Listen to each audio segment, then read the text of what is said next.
Planning Committee Ijele 2022 wishes to announce the holding of the Maiden edition of Ijele Annual Iwaji Festival. The event holds on Sunday, October 9, 2022 at the country home of High Chief the Honorable Ikechukwu Okosa, Ijele Ogbuefi Akudigwe, Umwazu Village Uke. Time for the event is 12 noon prompt. There shall be cash prizes for the best 3 farmers in Uke with the biggest yams harvested from their farms. There shall also be consolation cash prizes for 5 runners-up. Please note, all yam farmers in Ukeland who wish to participate in the maiden edition of the biggest yam in Ukeland competition 2022 shall notify the leader of the biggest yam screening committee, Chief Chiemelu Okoye, on 07066772233 to witness the harvesting of the yam from the farmer's farm. There shall be other cultural activities and side attractions to make the event grand and spectacular. Be there at Ijele 2022. Let us promote and encourage our farmers through our culture. Signed, Honorable Anayo Emmanuel Ewolutukubidenuke, Chairman Planning Committee, Obaka Nwa Moses Onwanibe, Media Publicity Secretary.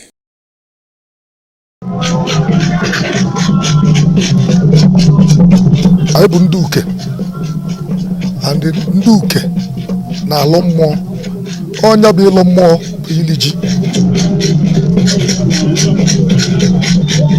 mmụọ yeri nke m on 9th of October being next Sunday.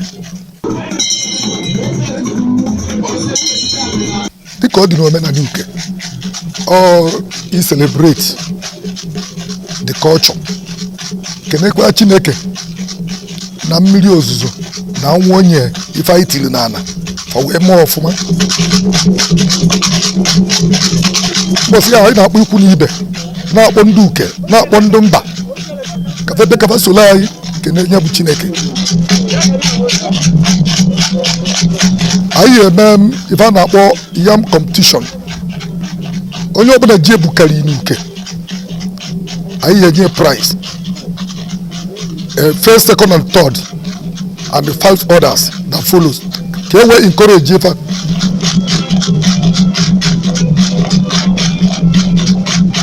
Ina anyị ma n'obodo ya na gọọmenti wee na-agwa anyị na-achịga n'ọrụ ugbo. Nigeria bịa bezie on oil, ewelu fuel n'ugbo nye anyị nni in 60s. Ife a na-engomi bụ ife ọma, ọkwa ka afa m nwomie n'ọkwado ebe m fụ ya ka e mere na obodo ọzọ ka nsi ka mbunata ya Uke. Kịta abụọzi nke ọ ya abụ onye kpatanya riesu ya, onye kpatanya nye nwanne ya. Be there at Ijele 2022. Let us promote and encourage our farmers through our culture.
Any moment from now, ladies and gentlemen, any moment from now, Ijele ga-apụta.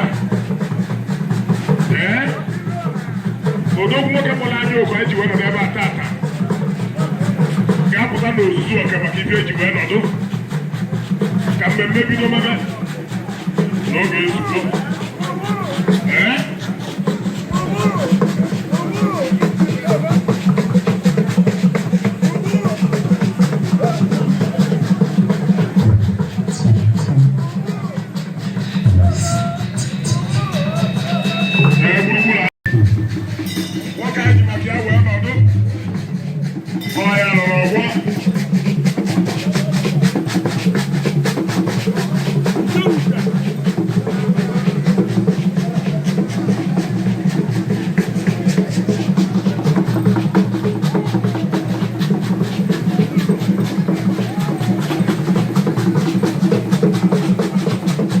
Ijele uke apụtago n'ọgbọ otu aka ọ dị.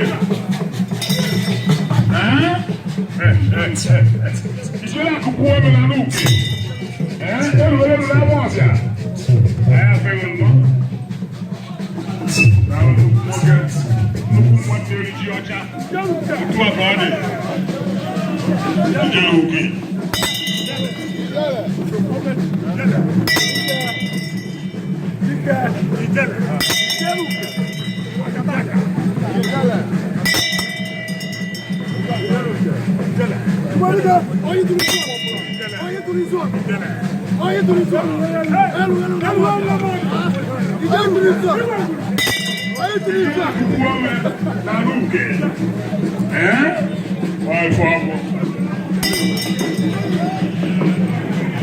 Ijele akụkụ omenala uke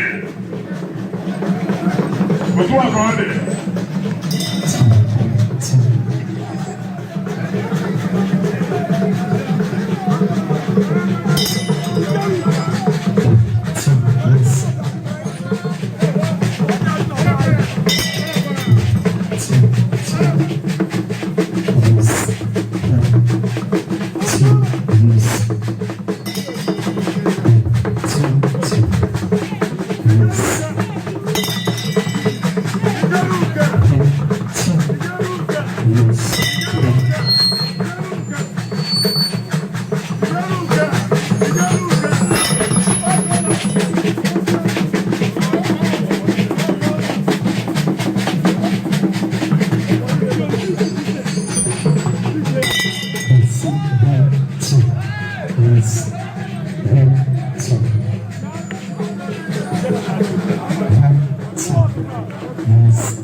Ijele wala adụ n'ọgbọ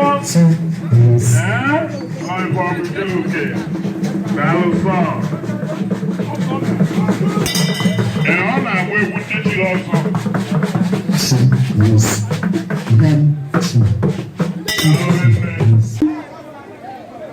Ekpere ka anyị chọọ ụmụ mkpere ekpere anyị na-eme na ife ọma ọgbakọ anyị gbakọ tata ọgbakọ ife ọma anyị agbakọrọ iri uju so anyị na-ekele Chineke n'ebe ọ pụrụ iche. Na mbụ ekelekere Chineke maka last time atụ kanopi ebe a ife a na-asị mkpurudo mana tupu a na-asị congratulations.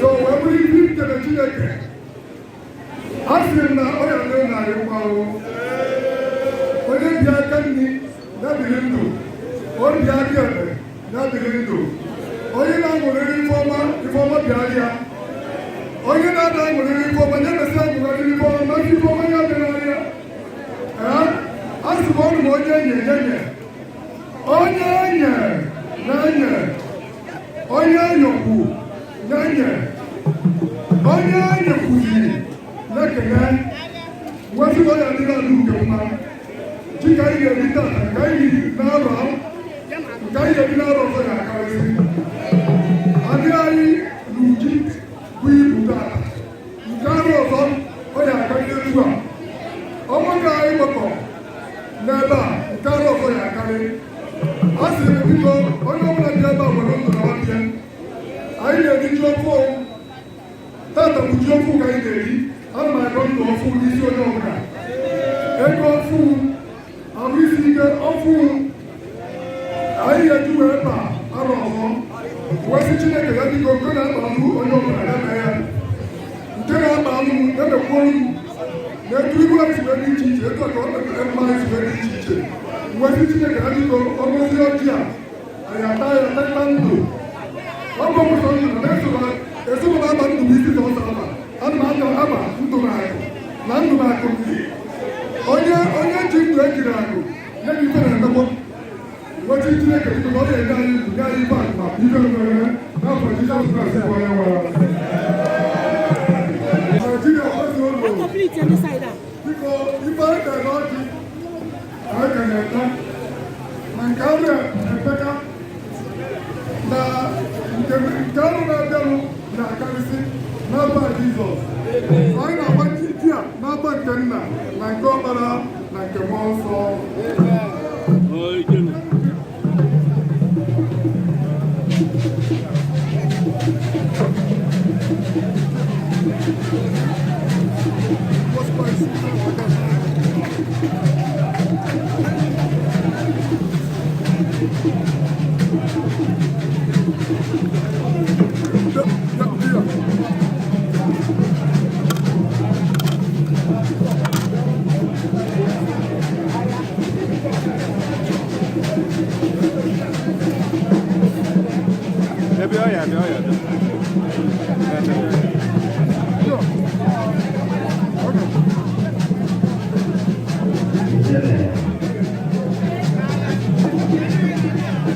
Ijele di mana di sini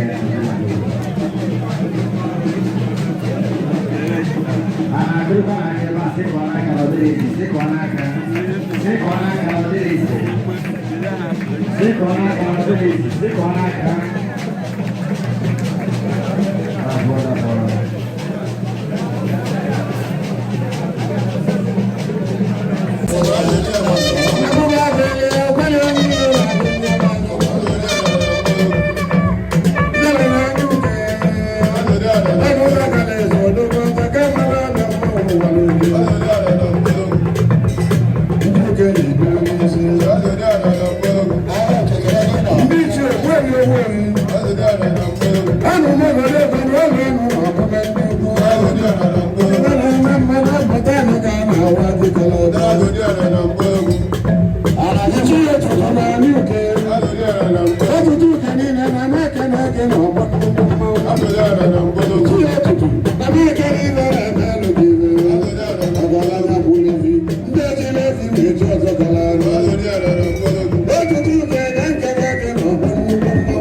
This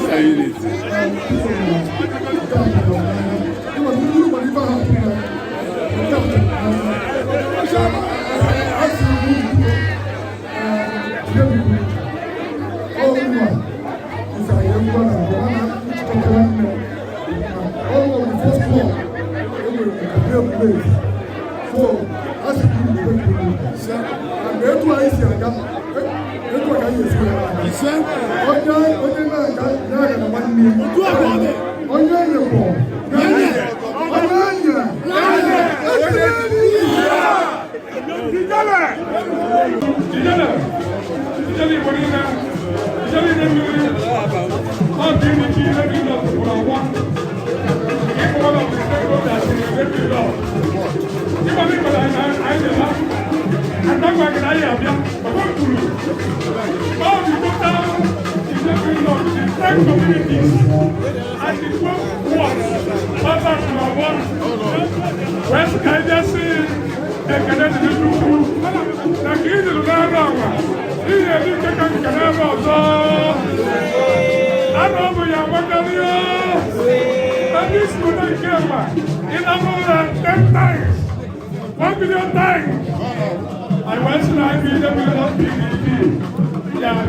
So if I were to say Bible, he will know if I get here about that, you will find your way so dinner. So if I would in a sonata, I have been well here, one man by Jesus. I have the one I have the one I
It's a bad mass and I'm jealous of my.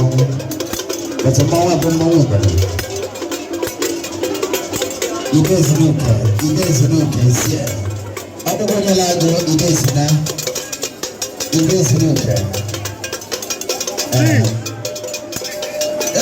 then I want them. Exactly that. Exactly that. I want to get it back. Oh, take it, little mama. You cannot talk. I come out of that. I'm not going to say anything.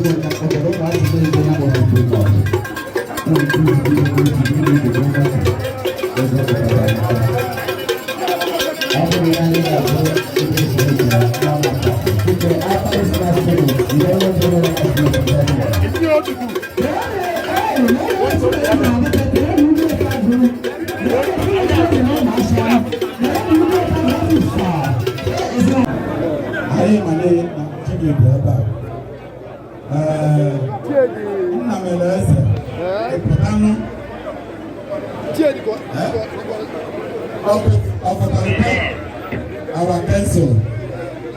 Look,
John, the best one. Oh, yeah, but when they change, honorable. Ogbuefi maka ibi ya. Anyị ma na ya abịa. Anyị makwazi na jigi eri ife. Ọ bụrụ na ọ bụrụ otu a, anyị asị na ịbụrọzi ya.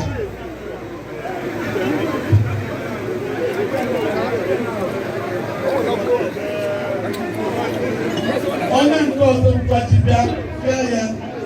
Ejigi. Kedu jigi na bụ eze?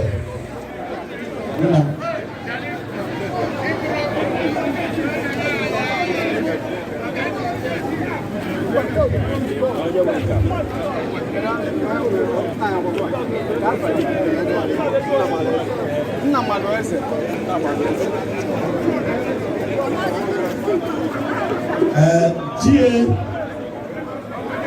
25 pounds weight. 12 kg. 25 pounds weight and 12 kg.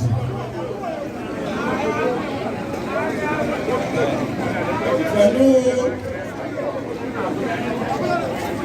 When we are open a fan of the Monday. Thank you.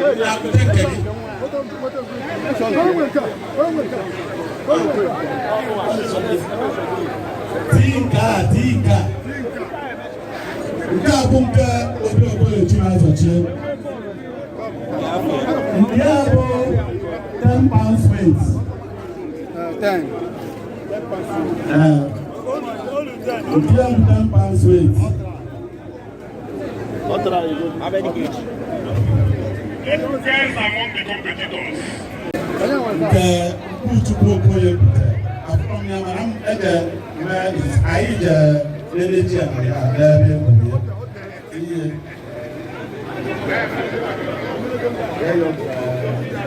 Akudigwe.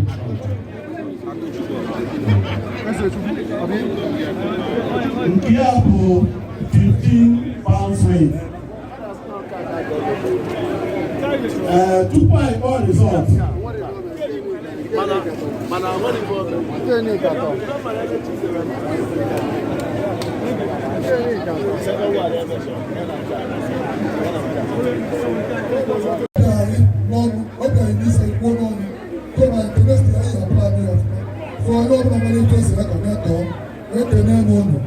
I will now the first prize, 50,000.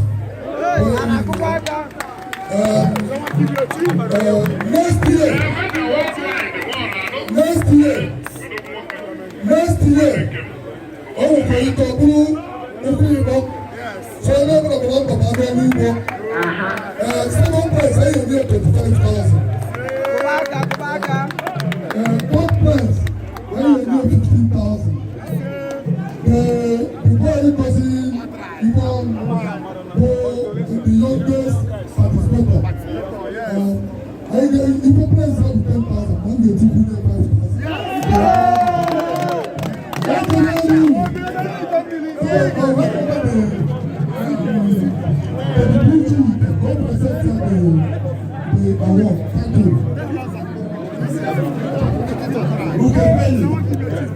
Nigeria president. N'afọ nke European Union. Ọ bụ na na-apịtị ya nọrọ ya, Mr. Peter Ogbuefi, eze afọdụ. Mana ọ sị ka m kwuchitere ya advice to Ijele. Go ahead. Ebe anyị bịa ebe atata abụrụ na na-egwu ka anyị bịa egwu. Kama na ebe anyị bịa bụ ka anyị ṅomile ezigbo ife dịka Ijele si ebido n'ụbọchị taa. Mgbe m na-aga ọjị, a sị na ọ ndị amara Ijele bụ ndị ya dakwa ọrụ n'ugwu. Ijele bụ the type ya bụ agụụ a na-agụ ya, ọ na-agụ ka others dị happy. Ọ ife ọ na-eme, mana ụfọdụ amarọ. O nwere ndị nwere ego times 1 million ime listing, mana isi eme ya ọsị ka ebe ya na-eme ya na azụ ndị ala. Mana etu o mere tata, ọ iju egwu sa ndị mmadụ ọ ife a na-eme eme. Iju egwu ndị mmadụ ka anyị na-achịga n'ụbakụ ịkọ ugbo. Ọ sisi pụta ije ebe ọsịrị na onye ego a ya bụrụzie Ijele. Ọ iju ekpọrọ ejifa n'ezie ka ha kọọ karịa. And I believe na ọ bụla chi ife mmadụ ego. The next year, Ijele na-enye UDU ga-etinye aka ya. And ọ bụrụ na Ijele nye 100,000, UDU nwere ike nye 50,000. Ife ekpọrọ ekpọrọ mmadụ. Ọ Ijele anyị na-ekele m. Wee na-asị na ife dị ka ga-akọ na ndị ugwu. Onye chọọ ya ma onye achọrọ ya ga-ala. Eburu ịghọrọ ugaja ịba alụgelu. Ọ bụrụ onwe ndị nwe ugaja. Mana anyị na-eme ebere ka ndị agha ugaja chekarịa aba alụgelu. Ebe na-asị na ọ ga-adịrị na mma n'aha Jizọs. Ebe ọ bụla isi wee wepụta ife ị na-enye n'ụbọchị nke taa. Anụ ugo anụrụgie, enu anụrụgo, ife ọbụla dị n'ugo anụrụgie. Andị ka ha na-anụrụ ya, ha ga-eji ma ịbụ aja ma ife niile wee na-emegide wee na-agọzi n'aha Jizọs. Denu ndị ọbụla enye gift n'ụbọchị nke taa. Mgbe Ijele na-ekwu okwu na okwu ịta ka m mụta abụrọ onye enye ya nye. Ọ ya bụ okwu ịta mụtaba nke ha. So onye ọbụla enye tata irukwe ime gịnị inyekwa ndị ka mma maka o wee ndị ka mma ime na ụdị na-enyego owu 50,000 ma na-enyego nke a iweta fe na akparị ihe nye gị ime gịnị inye ọkọrọ inye ndị mmadụ ọzọ enwe ike ime gịnị wee bata dịla anyị na-asụ na ọ ga-adịrị mgbe ogologo ndụ na arụsike ga-ezute gị na ekiri n'aha Jizọs Kraịst bụ onye nwe anyị. Daalụ. Onye from the first prize, the honorable. Whether man Akudigwe get if I will never need you, when I get when I get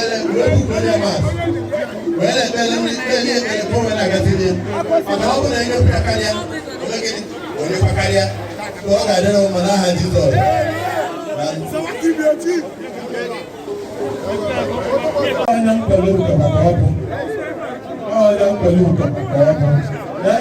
I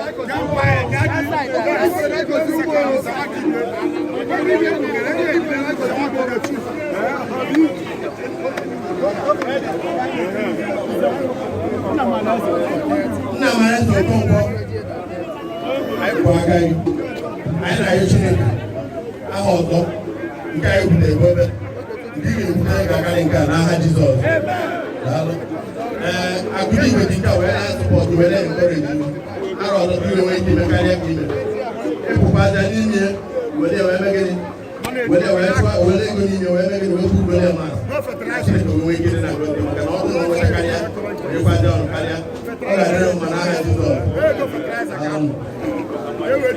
Onye nke ịtọ bụ nwata akwụkwọ ka ọ bụkwa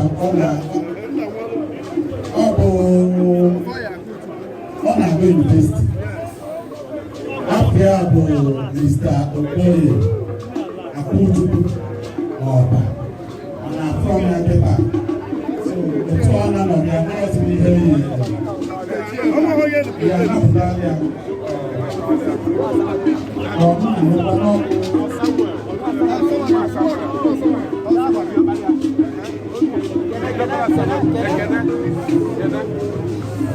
Onye nke ịtọ bụ Ekene Akudigwe Okoye. Thank you very much. That's not what I want to do. I believe na ihe dị ebe a oge zuru ya once more.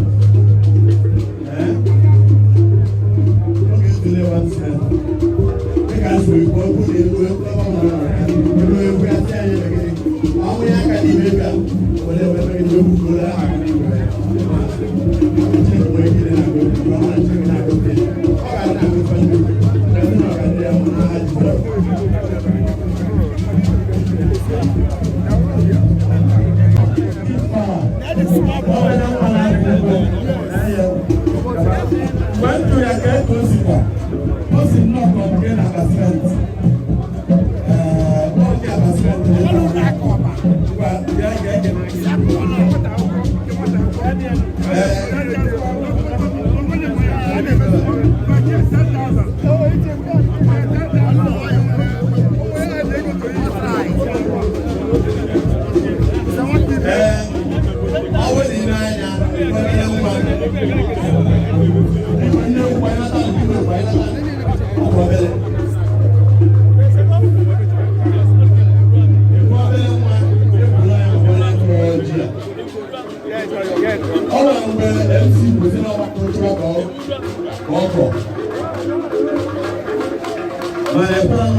N'aha Jizọs.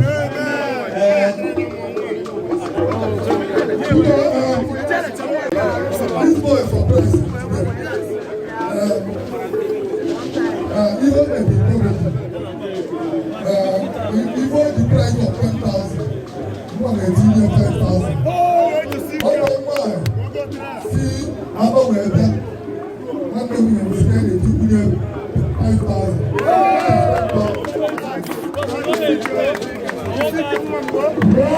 The mayor. The mayor.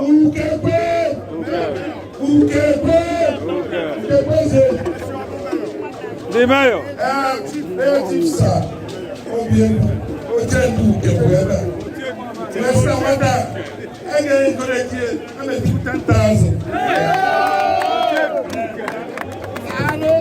The mayor.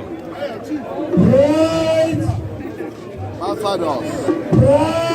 Ambassadors. I can't hold you clear. Right, ambassadors. These are unity. Come on, make me proud. Make me proud. We are right, ambassadors. These are unity.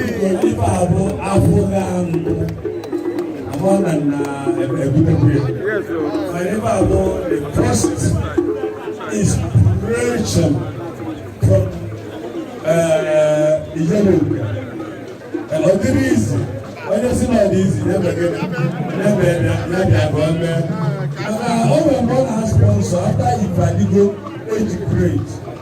The first sponsor now football, which vice president general of the European Union, one of our members, no, he's not Akudigwe 8th grade. I must confirm that because I know my age and know his grade, right? And I'm very, very happy of that, right? When I see that, then I'm going to get area. Ijele, where I'm going now, Olukasia and turn around. The turn around is this. When we go see, discover the secret behind family. And then let go of compound about it. So, if you want to have the first, this small boy, he needs to be encouraged. He needs to be encouraged. And so everyone goes to him on the behalf of our ambassadors as ambassadors. Let's take a call. And next year will be a marvelous movement in our society. Right ambassadors. Right ambassadors. Thank you very much. Thank you. Not minding number best position. I want to encourage our young men in comparison. I don't know about the woman. Hello. I don't know about the woman.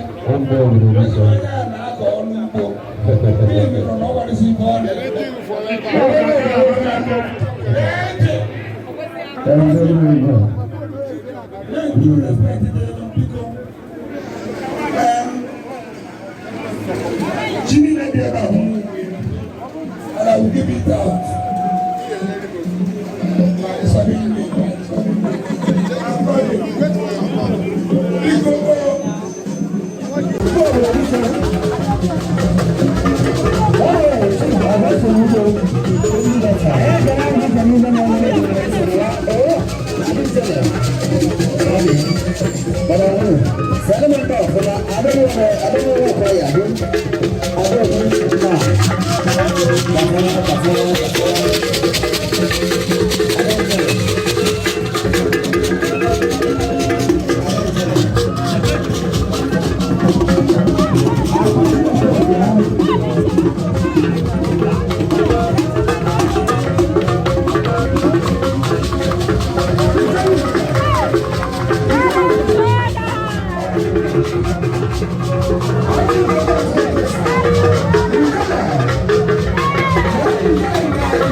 Why are you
Honorable Barrister, if I will go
for your humility. I appreciate you. Go see.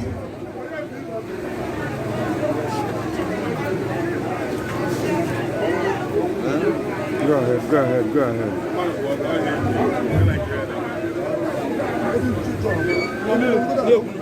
Go ahead, sir. I appreciate you. William also. William also.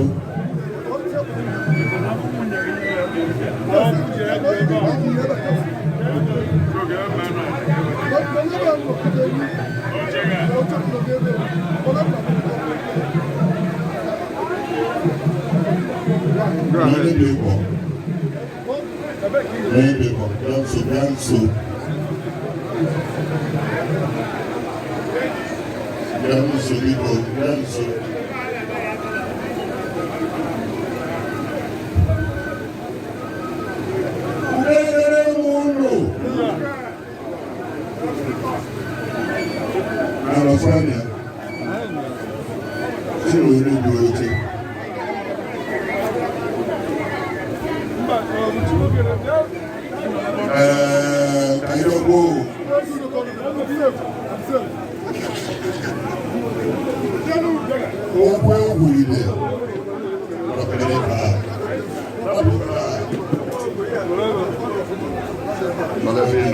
Go ahead, sir. Lord, I need to reach you now.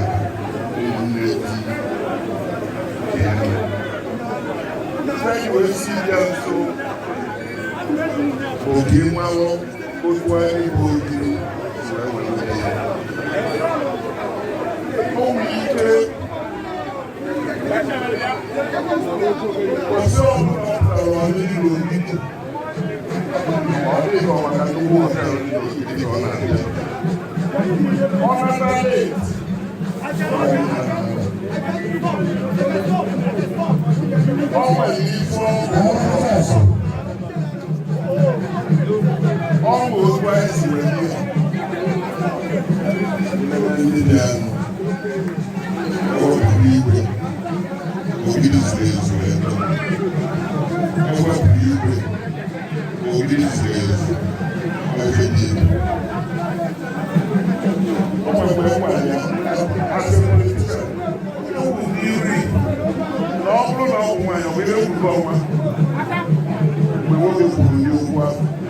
That is the law connecting we have for him.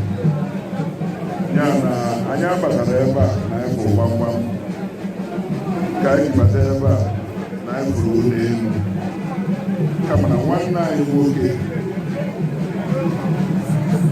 na-egosi anyị nwanne a wee sị na anyị ga-abịa n'igwe tata ka ọ ghọta na nwanne o na-egosi anyị na ọ na-eyere eyere na anyị bụ ogidi appreciate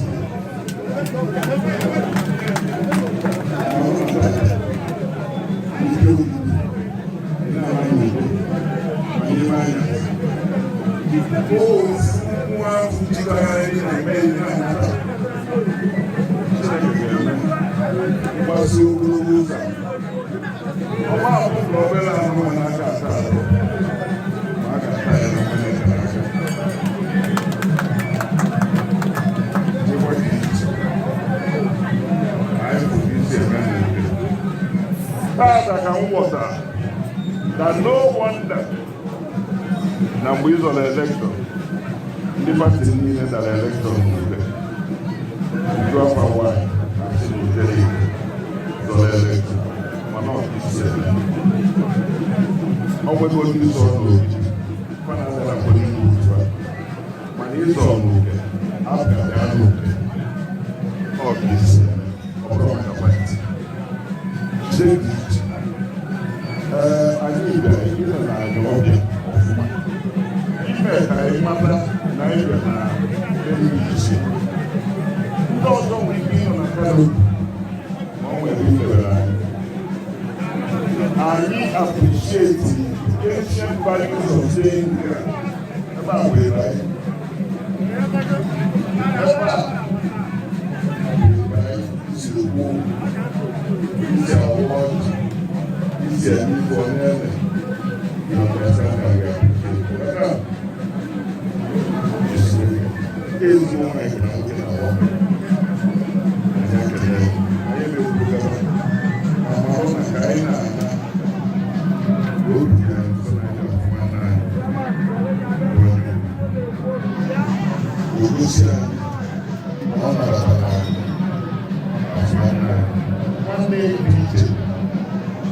Ka esi wee kọ ihe bụ nwaanyị na ka n'ogidi na n'obi nwoke igosikwa anyị nwaanyị ahụ dị nwoke Chineke dubekwa anyị na-akwado ya na-akwado ezinụlọ ya na-akwado ụmụ ya site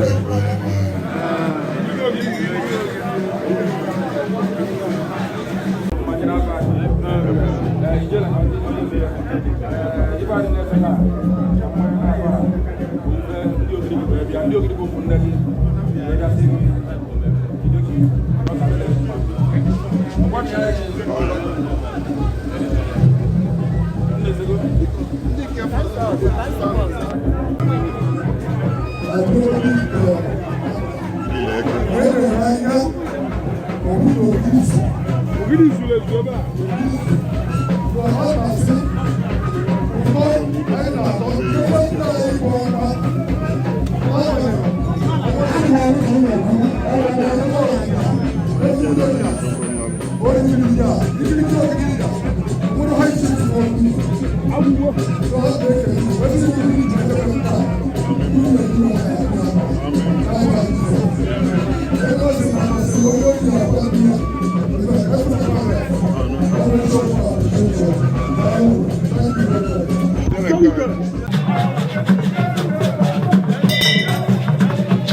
Ijele Ijele na-achịkọ Ogbuefi.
Ijele